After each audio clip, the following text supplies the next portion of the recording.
Summer routines live or die by how easy they are, and honestly, if something takes too much effort, I'm out. That's why Groons is my go-to. It's my one daily pack of gummies covering my greens, vitamins, and minerals. Plus, it has 6 grams of prebiotic fiber, which is more than 2 cups of broccoli. No mixing powders, no giant pills, no hassle. I just rip open the pack and I'm done. They taste good and they make it easy to stay on top of my health, even when life gets busy. Save up to 52% with the code PODCAST at Groons.co. That's code PODCAST at GRUNS.co.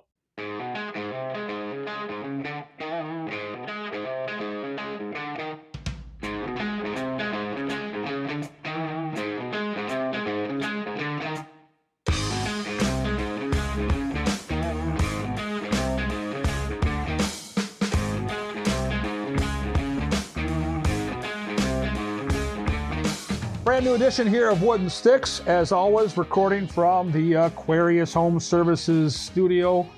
Brand new OnX Hunt has joined the fray here, so another sponsor of our show. We'll get more information on them as the weeks progress here.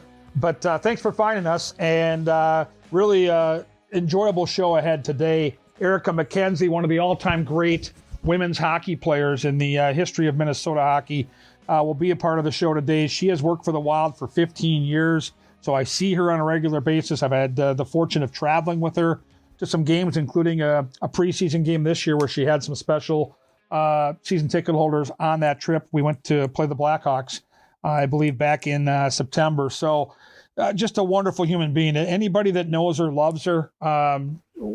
Tremendous talent on the ice. And, you know, I remember vividly when I was coaching women's college hockey in the late 90s into the early 2000s, getting the chance to watch her on a regular basis and the way she competed. And, you know, you think of the big names in girls hockey in Minnesota, and I think this was a really cool week to connect with Erica because we have a mutual friendship with 2 Hall of Famers now. I got to watch the induction ceremony on Monday night on NHL Network, but to see Natalie Darwitz and Chrissy Wendell-Pohl go into the Hockey Hall of Fame, it just blew me away because, you know, these are 2 of the pioneers of girls hockey in the state, and Erica would be another name on that list. You think of the greats in the history of high school hockey on the girls' side, and you know, the boys' side goes back so much further, but if you're only stretching back to the 90s, we're talking about just 30 years here. And Erica is probably top 10 all time, played for the University of Minnesota, and I'm talking players like the 2 I just mentioned, and players like Renee and Rhonda Curtin and the Broach sisters. I mean, these are just unbelievable hockey talents that help grow the game of hockey. And so I think that it's fitting that now in the present day, Eric is working for the Wild and helping facilitate more fan engagement, getting more people to the building. You know, and so it's going to be great to chat with her, to hear her backstory. I know on shows past, you know, Gigi Marvin, another player I would consider one of the all-time greats, was on this show. I love hearing how they came to the game and what stoked the fire at a young age, because I think if you're a guy and you're listening to this show, you just assume that hockey was always there. And I think people forget as recent as the 90s, those 30 years ago, that wasn't the case, that the girls grew up having to play against the boys or play another game. You know, and ringette was a game. Bandy was a game. There wasn't girls high school hockey, and it's changed dramatically. And now with the evolution of the PWHL, there are a lot of layers here to the conversation we'll have today with Erica McKenzie. But I can just tell you that having watched her up close and personal, she was a remarkably gifted player. And what I remember most about her is the way she competed. Teams would always put 2 and 3 players out there to kind of layer up against her. And, you know, a lot like Kaprizov, she welcomed some of that contact. She welcomed some of that extra attention. And when the game was at its biggest moments, she rose up and produced the biggest plays of the game. Kirill has that. She absolutely had that. She went on to have a terrific career internationally and playing for the Golden Gophers. And just she knows the game and she loves the game. That's what makes her such a great I think, asset for the Minnesota Wild, having worked there for 15 years, is she truly loves the game of hockey, loves the Minnesota Wild. So we're going to have a great conversation with Erica McKenzie. And before we get to Erica, let's talk a little bit about the Minnesota Wild as we are recording this. We just got back from another brief road trip. It feels like we've been on the road for a month. We had those first 2 home games and then that brief 3-game homestand So 5 home games, everything else out on the road. And I thought the Wild getting 5 out of 6 points on this most recent trip was really, really impressive. And listen, you look at the schedule and you see San Jose, Anaheim, and Chicago, and I had some buddies, well, that's just 6 points, 3 points. I'm like, no, not in this league. That just doesn't work out that way, especially when you're playing back-to-back with travel, 3 games in 4 nights, changing time zones. And it showed, and it did in the game over the weekend at Chicago. The club clearly didn't have their best stuff. The legs weren't where they needed to be, but they found a way in the third period to go out there and battle and at least get to overtime. And so they're in a great spot right now. Winnipeg is an absolute wagon. They won again most recently here midweek out in New York against the Rangers. They're 15-1. But that'll level off, and I think for where we're at right now, I think Minnesota, Dallas, and Winnipeg look like they're going to be the 3 at the top of the division. Now we'll see with Colorado and Nashville. You always worry about either one of those teams catching fire. I just haven't seen it in their play so far this year, and so the Wild look legit. This looks sustainable. I think their goaltending's in a good place. I don't think that's going to change. Their depth is showing. They've got all 4 lines making contributions. Yes, they have to stay healthy. Yes, Jonas Brodin right now is a little bit banged up.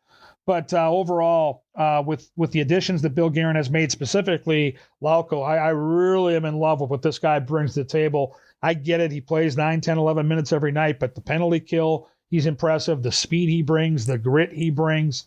There's an element there that really, I think, gets everybody's intensity up a notch.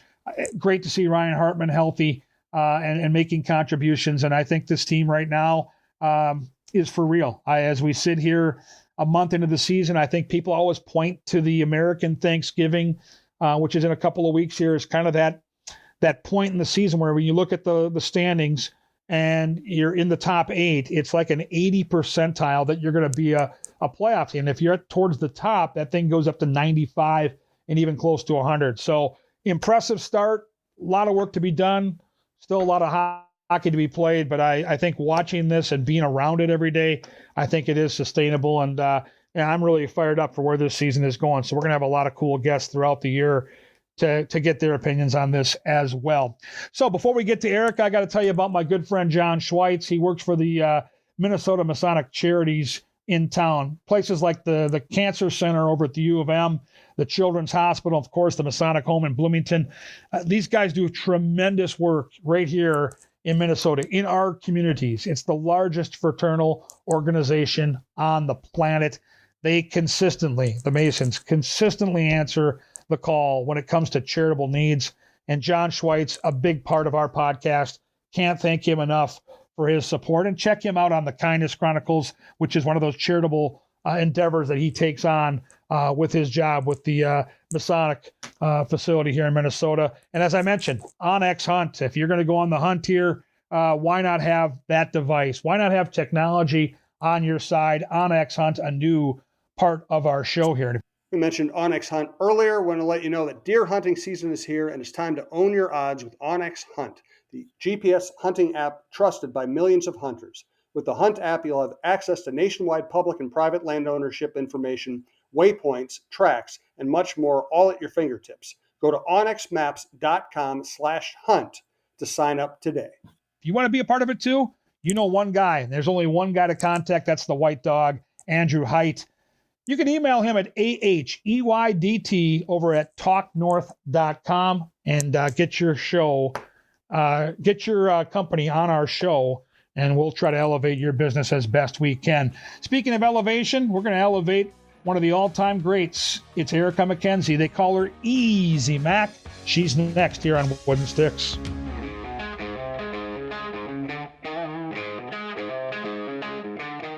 Welcome back. We are on Wooden Sticks here, recording from the Aquarius Home Services studio. As I mentioned in our introduction, very excited to talk with one of my dear friends who has worked for the Minnesota Wild for a long time, and we've been side by side on a couple of road trips, including during the preseason this year. She is the great Erica McKenzie. Easy Mac, as I call you. How are you, young lady? I'm good. Thanks for having me, Gore.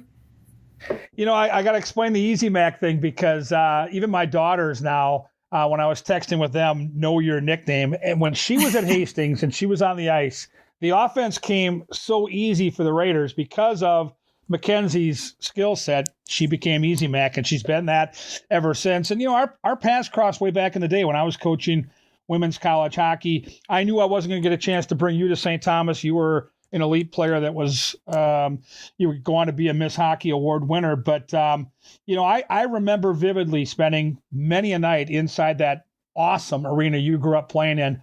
And I loved watching you. I loved watching the girls' game grow in the early 2000s.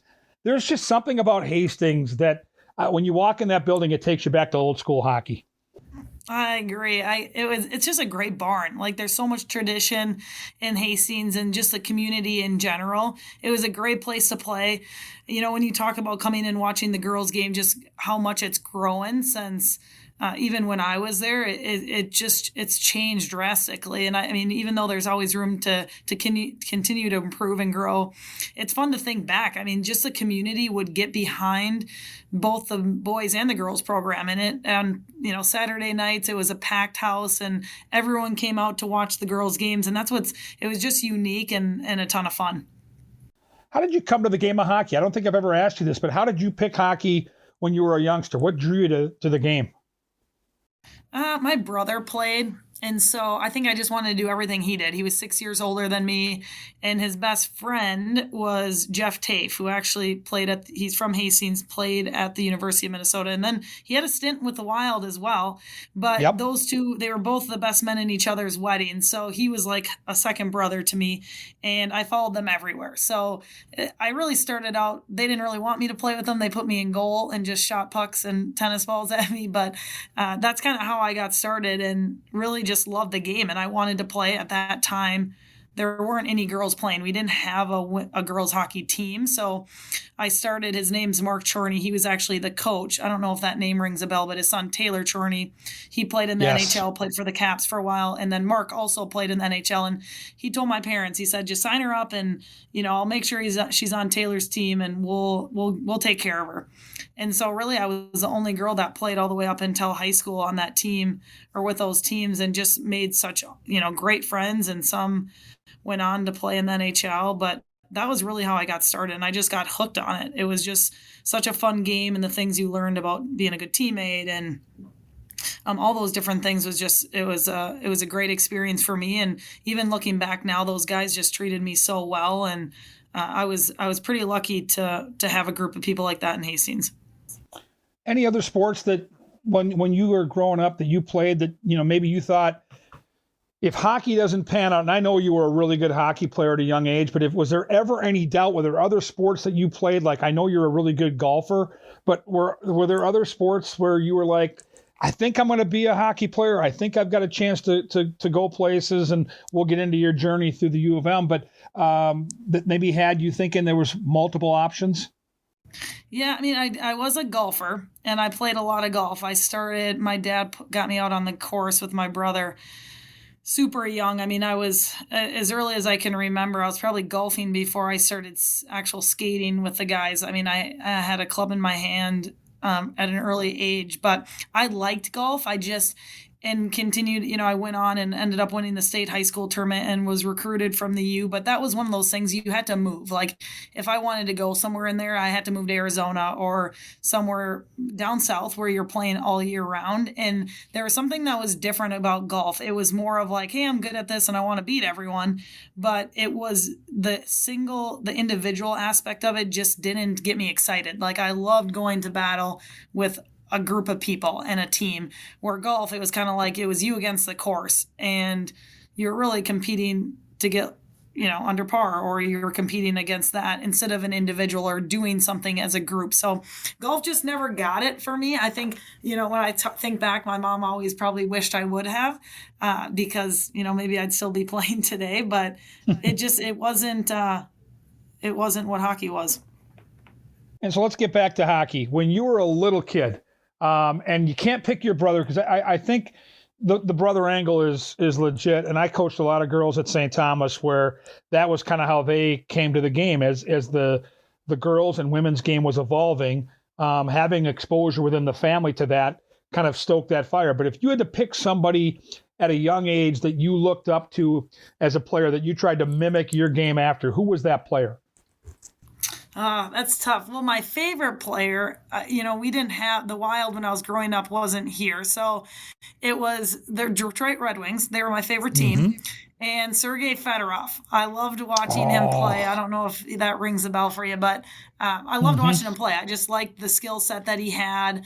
And that was fun for me to watch. I remember always turning on the TV and seeing the battles of the Avs versus Detroit. That was always a thing. And it was fun to watch. And I really tried to, I think that was the player that I was like, he's so great. And so it'd probably have to be him.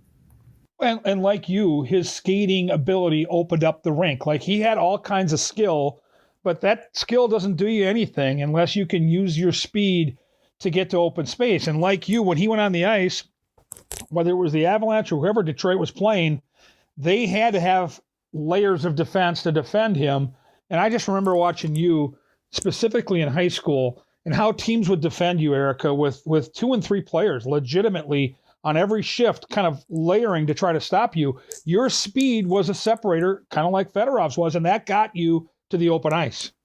Yeah, for sure. Yeah, it's hard to think back. I think also, and you know this from watching the girls' game, just the parity has gotten so much tighter than what it was before. Like the Natalie Darwitz and the Chrissy Windells, you just don't see that anymore because of, like, you could take over a game, right? I could step on the ice and say, hey, we're going to win this game, and I could take that over, which nowadays you don't have maybe those superstars like that, but you also don't have the girls that are, really maybe struggling that play on the third line. I think everyone now, when you talk about skating, that ability and the talent has just gotten so much higher, which is exciting for the girls' game.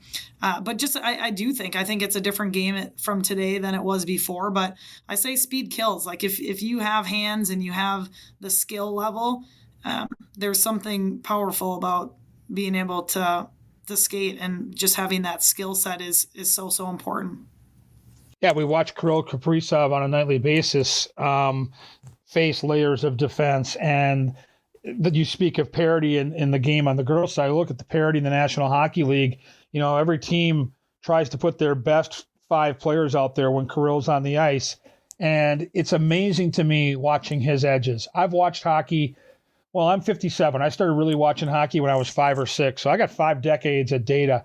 I have rarely in my life, Erica, seen a player that can do what Kirill can do with his edges and with his physical play. I think people don't understand how physically strong he is, because when he goes into those corners and when he's working around the net and throughout the offensive zone, the way he's able to kind of circle the wagons, he's getting hit, he's getting cross-checked, and carrying the puck and making plays where you're getting cross-checked and hit, it's not easy to do. This guy makes it look a lot easier than it really is. 100%. And it's just his balance, even when his center of gravity, like he's just so strong, right? I mean, I kind of think people necessarily wouldn't say he's like the fastest player in the NHL, right? We know that, but his strength, it just sets him apart. It is so hard to take the puck away from him or knock him off his skates.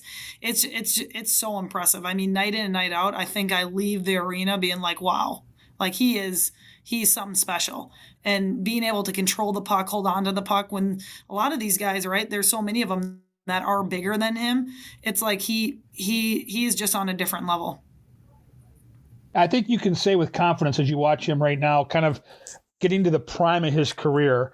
And I don't know how many times, in Wild history we've been able to say this, but this guy is a shoo-in, is a lock to be a Hockey Hall of Famer. And I think of that as kind of the holy grace. Like, I've been to Toronto, I've been to the Hockey Hall of Fame. If you're a hockey fan and you listen to the show on a regular basis, somehow, some way, get your butt up to Toronto to see this place. It's incredible. But you get the Gordie Howes, the Bobby Orrs, the Wayne Gretzky's, all the stuff. They have an exact locker room that mimics the Montreal Canadiens locker room from the 70s. That team that went on to win all those Stanley Cups that included Jacques Lemaire, who has a tie to the Minnesota Wild. So I look at him as a lock for Hall of Fame down the road. And you and I have a cool connection to the Hall of Fame as recent as this week, because our mutual friends, Chrissy Wendell and Natalie Darwitz, went into the Hall of Fame. And I got to tell you, watching that ceremony on Monday, being that my roots take me back to 1998 when we started the women's program at St. Thomas, and I was lucky enough to get to watch Natalie and Chrissy on a regular basis. And I know what a rink rat you are, and whether it's competing with them or against them or just watching the games, to see mutual friends go into the Hall of Fame in Toronto, like I can't even fathom this from where we came from in the late 90s for girls hockey in Minnesota. Erica, I got to tell you, this is huge. It's incredible. I agree. I mean, Chrissy and Natalie, I speak so highly of them because they were just phenomenal hockey players, but they were just great people too. And so I think when you find that mix, it's just it's a great combo, and you can't get better than that. But it is something so special. Like, you almost have to pinch yourself to think, like, those two are in the Hall of Fame. They are up in Toronto. You see their names. I mean, that is a special thing. And they came from Minnesota, right? Egan and Brooklyn Park, and just skating alongside of them. I still remember when I was younger that they were just great teammates. And that was the other thing. Like, they were great as themselves. I mean, they're the best in the world. I would still argue this, but they made everyone else around them better. And I think that was super special. And they wanted that. They knew they were going to get their points and get their tallies, but they knew it was a team game, and they wanted everyone else to excel as well. But it's just fun to see what they've done with the game. And, Natalie coaching and being the GM, and, she was at the U in Hamlin, and she's just done so much for the game and has grown it so far. And same with Chrissy and Johnny. I mean, you think they have now a daughter that's playing for Hill Murray that's in the state tournament, and talk about a whole lifetime of change, right? That was them, and now they get to see their daughter play in the state high school tournament. I just think it's pretty cool. The game has come so far, and I vividly remember when I first got hired at St. Thomas. We had been a club program, and in 1998, when I took over as the head coach there, I kind of inherited a roster of players that were club players. I mean, these were girls that grew up playing other sports. I had girls on my roster that played high school basketball up in Hibbing. And so making that transformation and seeing the game those first couple of years, which was the late 90s and then the early 2000s, and just seeing how the game has grown. And I look at players like you, and I mean this sincerely. Like, I look at players like you and players like Natalie and players like Chrissy and the Curtin sisters and the Broats. Like, they became instantly, you guys all became players that little girls would look up to. And instead of saying, I want to be like, name the boy on the whatever varsity team was in that neighborhood, it was, no, I want to be like Erica McKenzie. I want to be like Winnie Broad. To me, that is where we saw the biggest movement in girls hockey, because they finally had these unbelievable role models to look up to. And being a little kid in Minnesota, when you have that, the game is going to explode. And it did. And now to see where it's gone, I look back at those years, Erica, and you guys were a part of a big movement here. Yeah, for sure. No, that's so kind of you to say, but it is true. Like, you look back and you saw these girls emerge from the boys programs, because again, like kind of I said, that you just didn't see a girls hockey team, right? So if you wanted to play, you had to play with the boys. And then all of a sudden, I'll still remember my first year playing girls high school hockey. They started talking about this girl named Chrissy Wendell and this girl named Natalie Darowitz. And, coming from the boys, I didn't really know what to expect. But when they hit the ice, it's like it tilted. I mean, they changed the game. And you start talking about the Curtin sisters and the Broats, and I mean, you name them. It was special. And what was even cooler is we'd get together. It was and play on, Sunday nights in scrimmage. And I was just this little, I was young. I would think I was in 8th, 9th grade at the time. And some of these girls were seniors or juniors. And just what it did for the game when you saw that talent level get on the ice. I'd go to the high school game where the puck didn't leave my stick, and then all of a sudden you're playing with the best girls in Minnesota at that level. I mean, you think of the ones that are in the Hall of Fame and, continue to move on, and All-Americans. It was like, whoa, it was an eye-opener, right? And that's what you want. And now I feel like in high school, obviously not to that level it was when we played together on Sunday nights and Tuesdays and Thursdays, but it's getting closer to that, right? You're not going end to end. You got to move the puck. You have to and have a little hockey sense, and it's just changed so much. And I think that's exciting, but I agree with you. It's like, that's what you want. You want to think, oh, that girl did it, And now there's opportunity for me. Even the PWHL, right? Back then, I thought I was going to play for the men's golfer team because they didn't have a girls hockey team, and I'm sure my dad laughed, but then all of a sudden there was a golfer team and they built their very own rink for those girls. And you continue to see it go. Now there's a professional. You see girls in the NHL working for front offices. And that's what you want to see. You want little girls, like you said, say, hey, I want to be able to do that.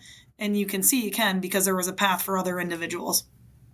You mentioned the PWHL, and I was really impressed with what they put together last year, and now the buzz around the nicknames coming into the fold and the talk of expansion and the crowds we saw last year. I attended a couple of games, including one in the finals, and I was just blown away by the support that they were able to garner. I think it's awesome for the game of hockey. And it wasn't just little girls in the rink. There were little boys in the rink that were idolizing these girls, which I thought was really neat. So for you, being that now you're on the other side of it, you're working for the Minnesota Wild, is it bittersweet knowing that maybe had this thing started just a little bit sooner, it could have been a part of your career because your skill set would have got you there.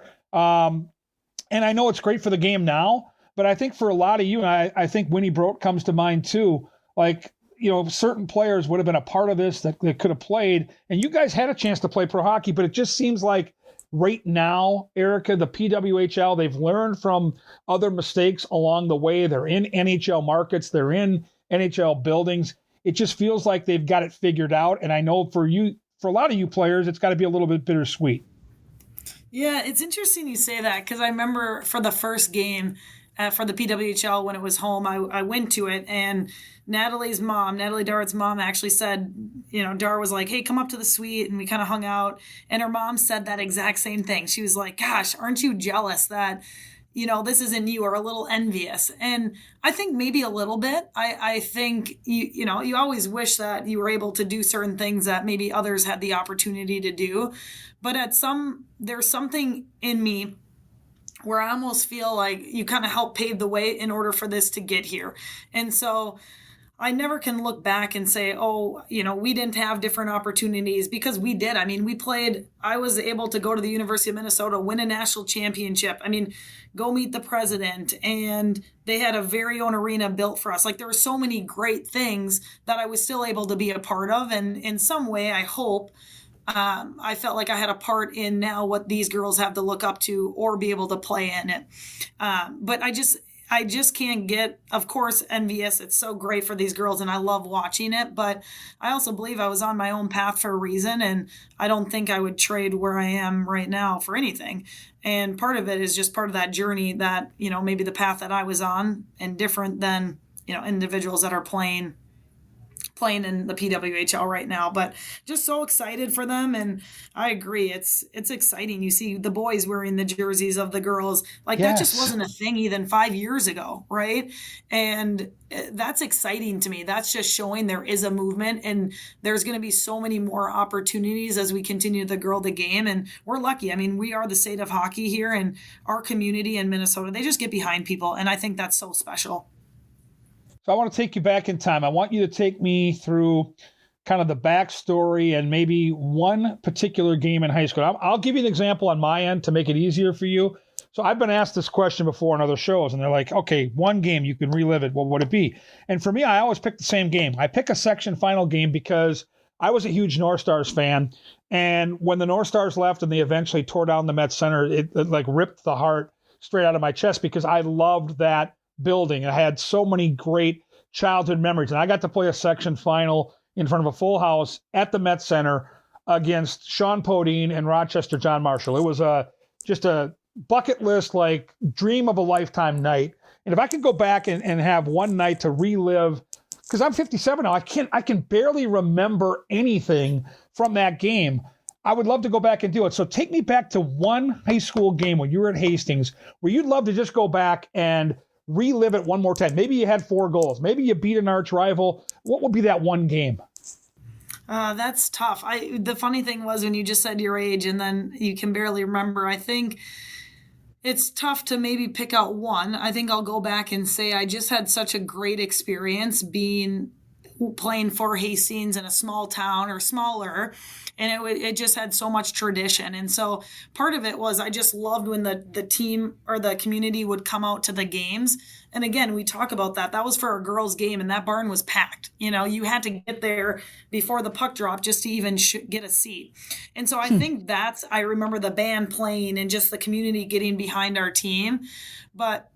And that was game in and game out, which we were so fortunate for. But I think when you start looking at one specific game, there's two of them, and both of them were sections. Hastings, we weren't expected to go anywhere or do anything. I think I was in eighth grade. It was eighth grade. It was my first year in.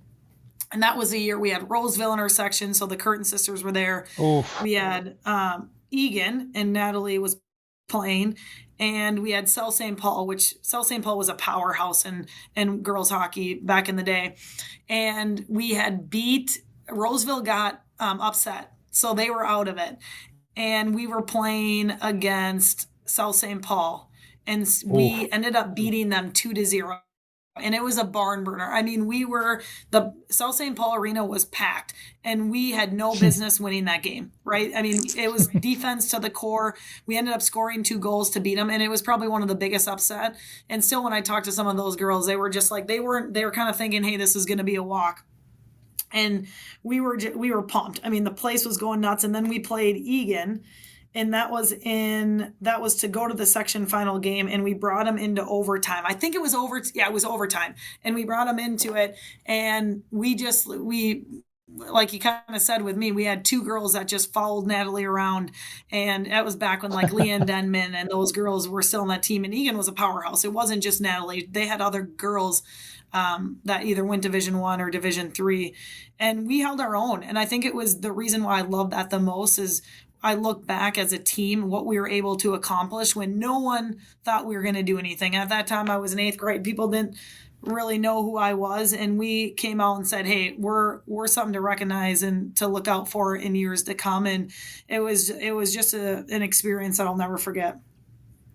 And I think people underestimate how difficult it is to just be a part of a varsity team when you're in 8th grade. Like, you had a unique skill set that allowed you to play at a young age and compete at the varsity level, but you're in that locker room as a little kid, really, and you're surrounded by some girls that are like 17 and 18. They're like adults getting ready to go to college. How was it for you? Like, how did you find your way? Because as long as I've known you, you've always had a great personality. You've always been kind of outgoing, but I imagine when you're in 8th grade, you're in that locker room, you're probably not able to be quite as outgoing. Yeah, I think part of it was, again, going back to just we had a great group of girls.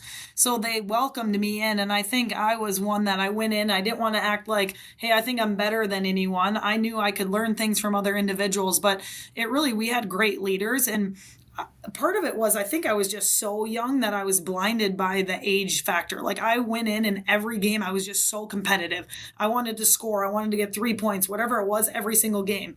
And there wasn't a game that I thought we weren't going to win, which was different from Hastings because before I got there, we weren't very good. I think we had won a couple games, but I went in thinking every game we had a chance to win or we were winning the game. And so I think that kind of got people to jump on board being like, hey, if this 8th grader is this confident, so am I. Or look what she can do. Maybe I can start doing a little bit more to make myself better. And just as a team, I think we had great leaders, but our coaches were just they were just phenomenal coaches, and I was super lucky to have them throughout my career. And I think they kind of brought us together as well. Like, it didn't matter your age. We were all there to respect each other and get better. But I definitely learned a lot. And part of it, I'll go back and say this again. It was almost like I was blinded to that, being so much younger than everyone. I was there to play hockey, and I wanted everyone else to be able to experience that same thing. And I just looked to the future. Like, I wanted to do bigger and greater things with that. And I think you kind of got people to have that same mentality and that attitude when you carry that. I'm going to put you on the spot. I don't know how good your memory is, but it is a big moment in time. Do you remember where, like, the rink, who you were playing, and the circumstances around your very first goal as a varsity player at Hastings? I don't. That's a good question. I do not remember. You scored too many goals, Mac. Yeah, I don't remember it. I'm sure it was, I mean, my 8th grade year, and sometimes I think I'll look back, but I don't remember it. And I kind of think that was a good thing. Like in 8th grade, I really was so much about the team. Like I knew we were going to be successful if I scored goals and played well, but I had a lot to learn as an 8th grader. Like that's all I wanted to do. I just wanted to score goals. And I had to learn, like, if I wanted to continue to grow and, get to the next level, that wasn't going to be the only thing. I had to learn how to play defense. And I'm sure you remember, I didn't always want to. Like I wanted to pick up the puck and go end to end. And so I always give hats off to the coaches that I had, but they're like, hey, if you want to be as good as a Chrissy and a Natalie, you got to learn how to play without the puck as well. And so I for whatever reason, was very into the team game of it. And of course, I wanted to win. I wanted to score goals, but I slowly learned it's not a one person show. You have to have everyone. Your goalie has to be able to stop pucks. There's all these intangibles that you have to do. And so part of that I do think is like why I can't remember it, because I was so about how we were developing and growing as a team. And that's probably one of the reasons why we had such a great year, my first year into high school hockey. So you're a rock star player. Let's move on to when you're a senior. You got teams probably all over the country that would love to have you come play for them.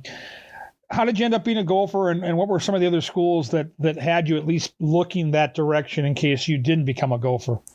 Yeah, I was actually one of the first. So I verbally committed to the University of Minnesota as a sophomore in high school. So I knew I was going to the U as a sophomore. And I remember I would get letters from everywhere. I mean, I don't know if there was a school that I didn't hear from that had a women's hockey program, but I think deep down, I always wanted to be a gopher. I kind of mentioned it before we even had a women's team. I was like, I'm going to play for the men's gopher team, which is obviously comical now, but that's what I thought. And so I did start looking like even just I had some of the other schools maybe out east, but I wanted to stay close. I mean, my parents had just done so much for me to get to that point. I wanted them to come and be able to enjoy this journey with me and watch the games. And in all honesty, I mean, Ritter Arena, when they built that was just a phenomenal venue for us to play in. And it felt, even when you only got, 1,500 people and there were 2,000, it felt packed.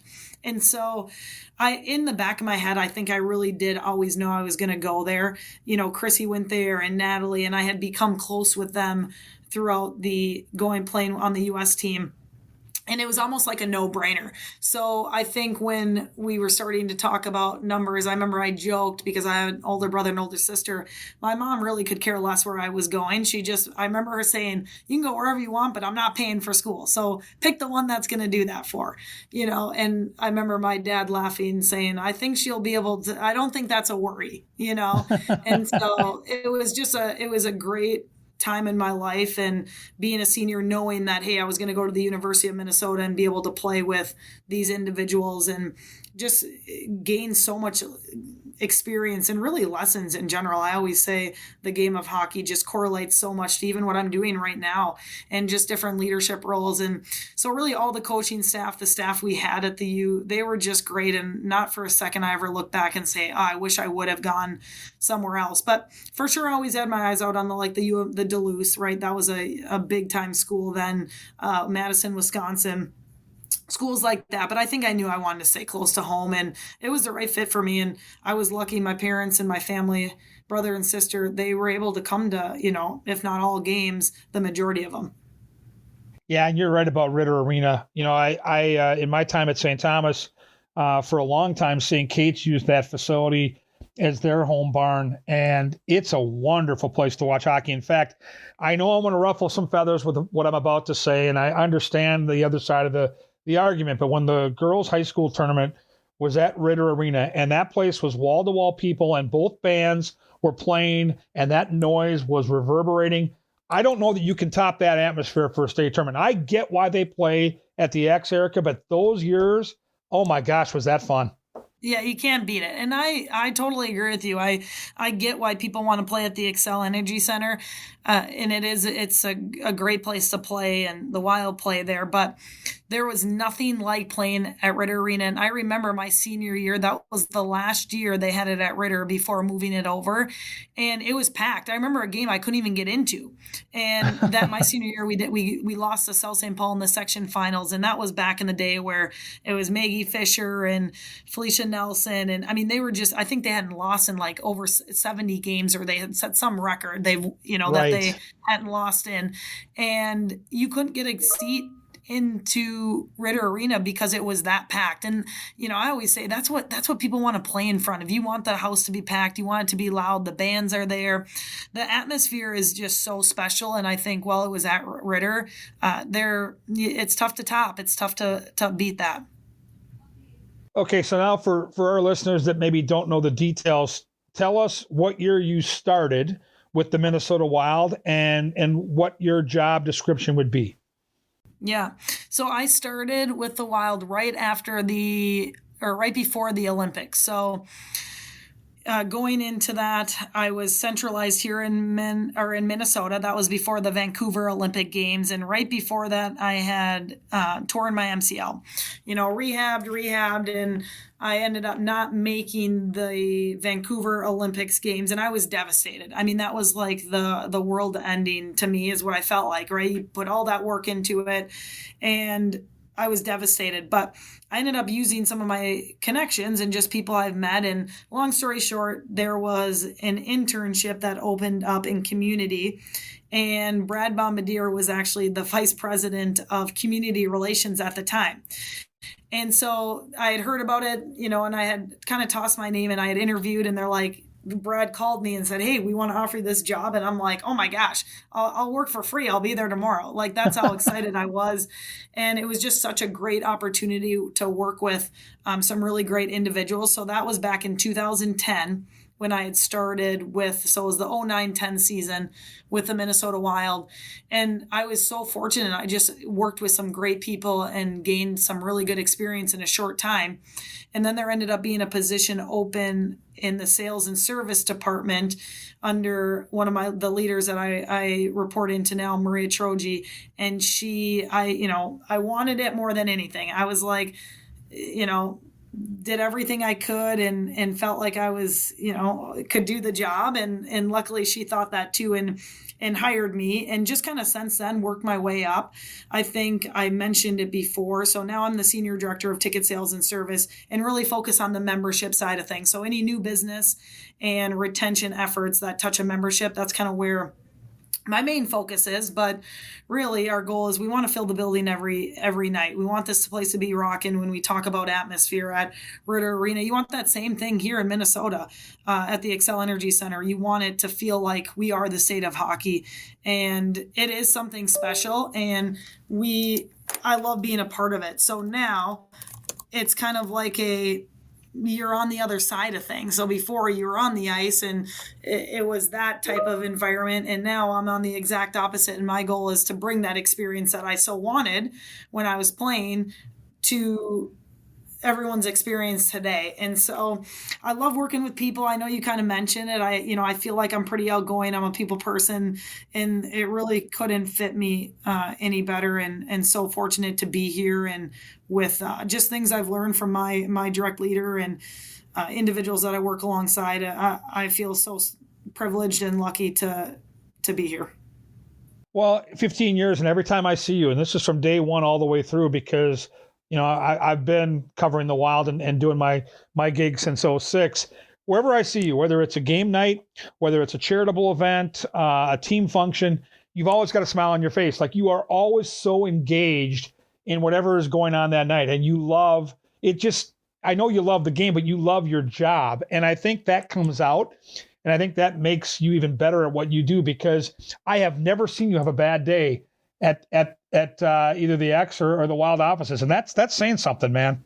Yeah, I appreciate that. And I mean, honestly, right back at you. Like, I think people draw to your energy, and that's what it's about. Like, people want to be around you. You mentioned it. We brought some season ticket members on the team playing for preseason game, and it's like the energy they attract to you. And I think it's a real skill. And you want people to be like, oh, I want to be in the same room as a Kevin Gorg or Erica McKenzie, and people want to be around you, and they feed off your energy. And I mean, you kind of nailed it. I love what I do. I love that I come in every day and it's a new challenge, and it's not easy, but I feel so fortunate with the people that I get to work with and our fans. Like, our fans are just so special, and they are what make it, right? And you've heard even the Wild players say time and time again in your post-game interviews with you is the crowd was awesome, or we're so lucky to play in front of these people. And it's no different. I feel fortunate that I get to work with these individuals and these fans, and just lucky. And so I think when you come in with a positive attitude every day and you say, hey, I could be doing a lot of worse things, right? I could be selling vacuum cleaners or who knows what, but instead I'm selling hockey in the state of hockey. And I feel pretty lucky. Yeah, someone told me a long time ago, if you love what you do, you're never going to work a day in your life. And now that I've done this for 2 decades, I'm with you. I don't take it for granted. Like, I literally every day have something where I'm like, God, if I would have, as a little kid, if you would have told me that I was on an airplane flying with an NHL team and I was going to watch their game up on the glass in the Zamboni tunnel, I would have told you were nuts. Like, I would have thought I had a better chance of being an astronaut and going to the moon. Like, it is one of those jobs where I literally, 19 years in, still, I have to pinch myself once in a while. Today I was riding a Zamboni with Brock Faber and Ryan Hartman, and we had a whole, Thanksgiving spread on that Zamboni. And it was just a fun little commercial we're doing. But it's crazy. Like, the job it's different every day. It's exciting every day. And the cool part is when you get time off, you get to do cool things. And I have to ask you before I get to the hot seat here, and I got 3 tough questions coming. We're both Swifties. How was Taylor in Miami? Yes, I told you that I went, and it was awesome. Huge Swiftie. And it was so much fun. I went down to Miami the weekend after the home opener. So it was perfect timing. As most people know, we had a little break in our schedule in October after our first 2 home games, and went down to see a friend, and we were able to go and see the show. And it was just an absolute blast at the Hard Rock Stadium. And it was so much fun. And I give her huge props. Like, I was exhausted. Like, after the show, I felt like I needed a nap for like 8 hours. And then she goes on and does 2 more shows the next 2 nights. I mean, I think I screamed for like 3 hours straight. And so it was just a lot of fun. And I always say, just in that environment, like, just a bunch of positive people, right? They're all there having fun, tons of energy, and it doesn't get much better than that. And I love being in those environments. And so, hats off to that Eras tour. I know there's only a couple more stops left, but very fun for all the fans that got to go. And you see even some of the professional players, the NHL guys, they're going to the show. So it's lots of fun. And just like hockey, it brings people together. I became a Swiftie about 12 or 13 years ago. So my daughters now, Erica, are 29, 27, and 20.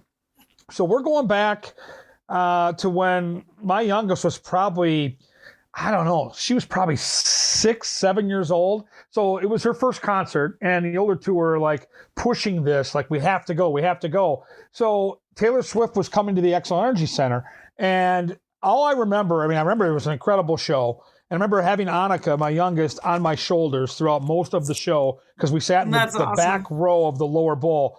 But the final song, there was like actual rain on the stage. It was an incredible performance. So I grew up with the Madonna era, right? In the 80s, if you went to a Madonna concert, there were costume changes. It was theatrical. Every song was a hit. And I realized going to this Taylor Swift show, and it was never on my radar, but all of a sudden, like, it rang that bell for me. Like, this is Madonna, a cleaner version, obviously, but in this now generation, no, really, it is. So I'll tell you one more thing, and we'll get to the hot seat. Last year, when the Wild opened the season, their first road trip was in Canada, up in Toronto. And so I wanted to go see the movie, the Eras Tour movie. I got the last ticket available in Toronto at this beautiful theater. And I walk in there not knowing what to expect. I knew it was sold out because I got the last ticket online. and they had a bar, like a real, like open, not open, but a bar where you could buy drinks in the front of the theater. And people were like singing and dancing and screaming the whole time. I'm like, it's a movie. She can't hear you. But my point is, the fans were just so into this movie. And the show is what you got to see in person in Miami. It was spectacular. Yeah, it's awesome. I love that story. That cracks me up. But it's a unique thing, and it was a blast. I know people always give me a hard time that, I traveled down to Miami for the show, but it was an experience, and I love seeing things like that. I just love when people come together, and it's just a fun experience, and that's what music does, and just like sports in general. So a lot of fun, and yeah, that's a great story. Okay, the hat trick hot seat. 3 quick questions, top of the head answers. There are no wrong answers, but we want this to be from the heart. You mentioned you were a golfer. I know you're a great golfer. So if you could have next summer your pick of any course in the Minnesota Twin Cities area, whatever, any course in our state where you can invite any 3 people, anybody in the entire world to play in your foursome, Easy Mac, who are golfers 2, 3, and 4? What golf course are you playing? Let's tee it up. All right, that is a hot seat. I got to say the Royal. I think the Royal. Dean it's a Evison's tough favorite course. It's a lot of fun, and it's just in tremendous shape. So I'm going to say the Royal. If any 3 people, well, I'm going to say Kevin Gorg. Okay, you're coming along. Yes, I made the cut. Yeah, you're coming along, and then probably Wayne Gretzky. Good pick. And if I had to pick a 4th, there's so many. That's a tough one. You know what? I'm going to say, that's tough. 4th person. I got KG. So you got to think of chemistry. Gretzky. We got Gretzky, we got Gorg, we got McKenzie. Who fits with us? It's got to be good chemistry. Who gets to sit with us and play?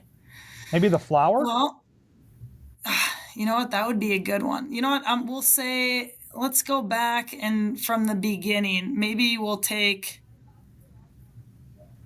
you know what? I'm taking Flower, and that's not a cop out. That is that's a good pick. That is a very strong foursome. I think, we could go head to toe against anyone else, but just spectacular what Flower's doing right now. And it's so fun to watch him play. And, as who knows what's going to happen, but to have I believe a future Hall of Famer, that's pretty unique. So I'm going to add Flower to our foursome.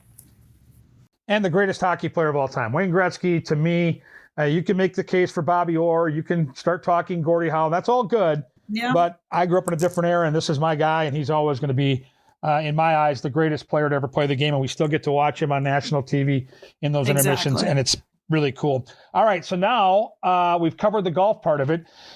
Twin Cities dinner spot. So whether you're going out with some friends, or maybe you've got people coming in from out of town that have never been to the Twin Cities, and you're going to recommend a really cool place for them to have dinner, what spot are you going to send them to? That's a good question. I'm not the biggest foodie. So, I love going out to restaurants with friends, but I'm kind of like, hey, where does everyone want to go?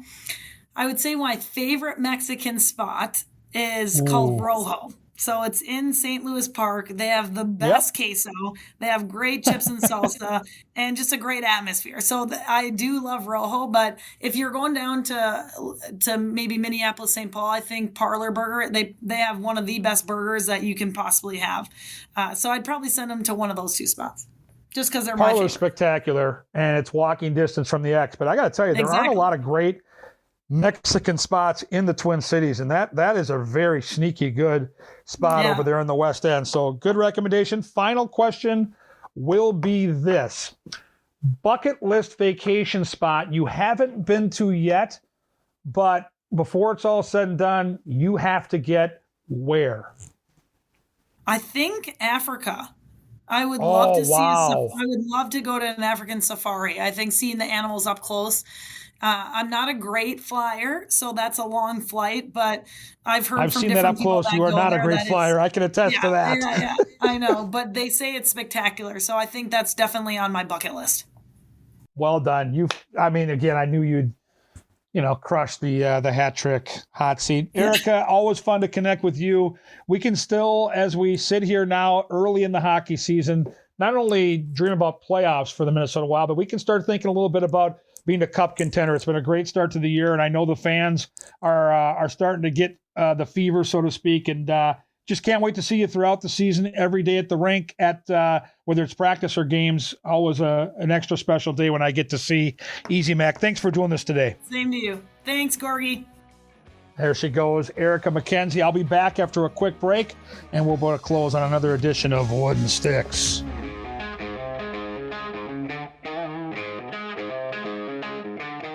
Yeah, you can feel the energy from that young lady just having that brief conversation today. I love the kid. She's a phenomenal human being.